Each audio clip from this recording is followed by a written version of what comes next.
సంగీతం ఆగిపోయినప్పటికీ ఆమె డాన్స్ చేయడం కొనసాగించింది. అందరూ వెళ్ళిపోయిన తర్వాత కూడా అతడు పని కొనసాగించాడు.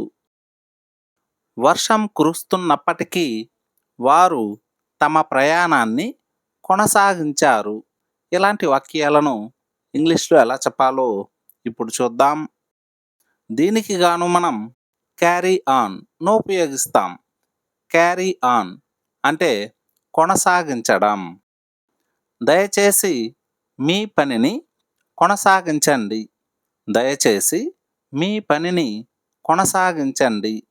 Please carry on with your work. Please carry on with your work. కొనసాగించండి. నేను మిమ్మల్ని డిస్టర్బ్ చేయాలనుకోవడం లేదు. కొనసాగించండి. నేను మిమ్మల్ని డిస్టర్బ్ చేయాలనుకోవడం లేదు. Carry on. I don't want to disturb you. Carry on. I don't want to disturb you. సంగీతం ఆగిపోయినప్పటికీ ఆమె డాన్స్ చేయడం కొనసాగించింది. సంగీతం ఆగిపోయినప్పటికీ ఆమె డాన్స్ చేయడం కొనసాగించింది. She carried on dancing though the music stopped. She carried on dancing though the music stopped. నేను అతనిని ఆపమని చెప్పాను, కానీ అతడు కొనసాగించాడు. నేను అతనిని ఆపమని చెప్పాను, కానీ అతడు కొనసాగించాడు. I told him to stop, but he carried on.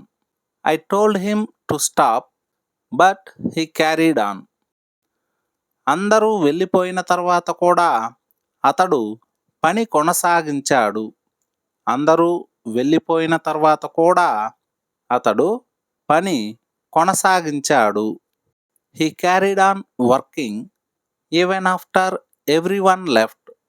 He carried on working even after everyone left. వర్షం కురుస్తున్నప్పటికీ వారు తమ ప్రయాణాన్ని కొనసాగించారు. వర్షం కురుస్తున్నప్పటికీ వారు తమ ప్రయాణాన్ని కొనసాగించారు. They carried on their journey despite the rain. They carried on their journey despite the rain. ఆపవద్దు, దయచేసి కొనసాగించు. ఆపవద్దు, దయచేసి కొనసాగించు. దీన్ని ఇంగ్లీష్లో ఎలా చెప్పాలో కామెంట్ సెక్షన్లో కామెంట్ చేయండి.